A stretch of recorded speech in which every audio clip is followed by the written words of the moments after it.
moment, coming to you from the Healthy Home Mansion, where it's young living or assisted living, and you can make your home a healthy home. And it all starts with you, and it begins right now. Episode number 210 today, and we're going to talk about transfer. Go to the link tree in the bio, free products, free downloads, free market evaluation. And if you're enjoying watching your senior moment, share it online and comment.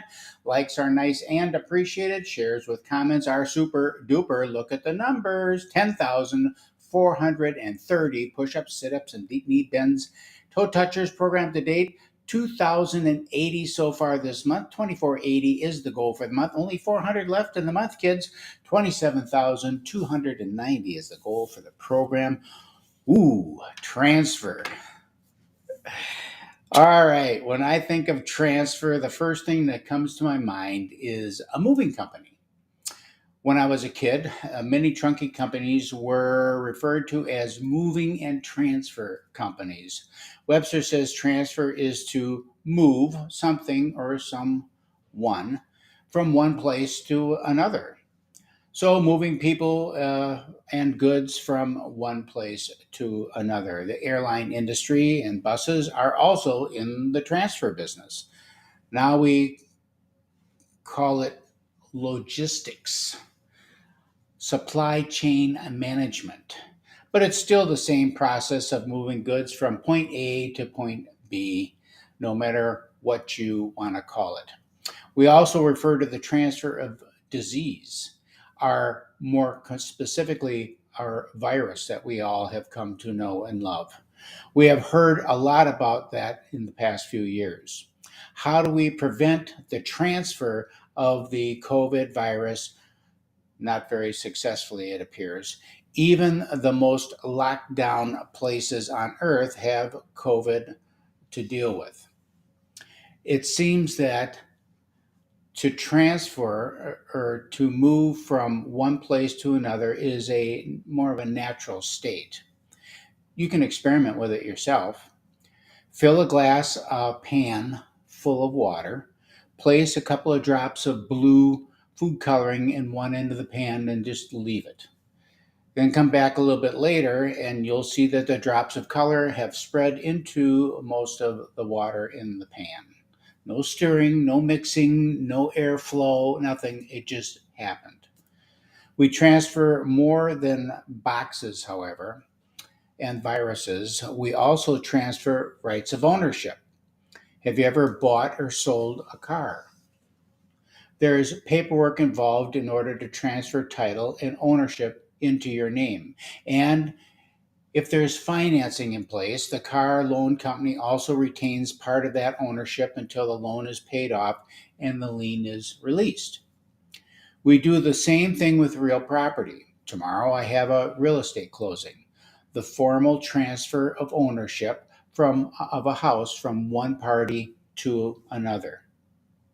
Then there's another kind of transfer, and that is the transfer of authority.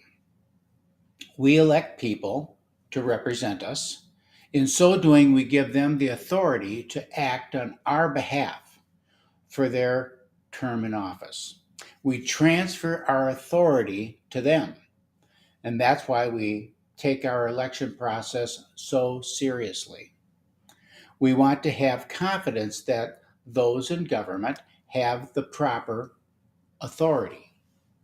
And that concern is shared by all groups of people, all races, ethnicities, creeds, you name it.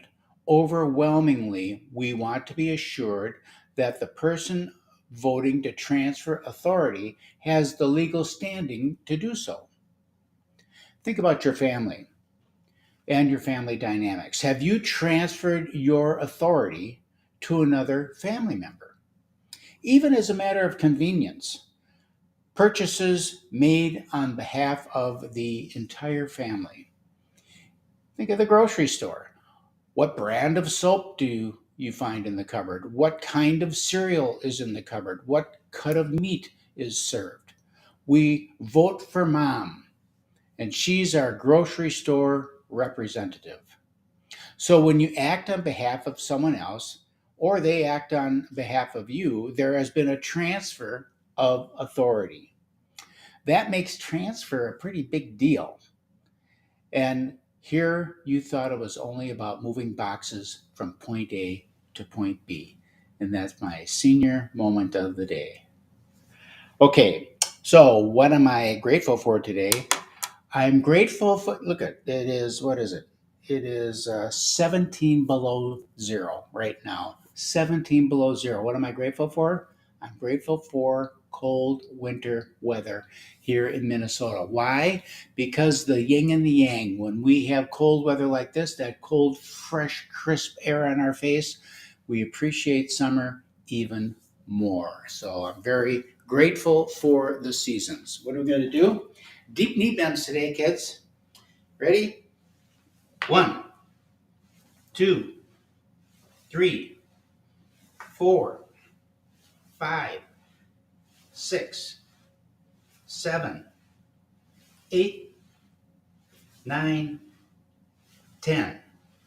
There you go. We are going to be strong and powerful in this season. What are you going to do? You're going to do your push-ups, sit-ups, deep knee bends, and toe touchers. And you're going to remember, the older you get, the longer you want to live. I'm Keith Henry Hittner Sr. This has been your senior moment, and we will see you tomorrow.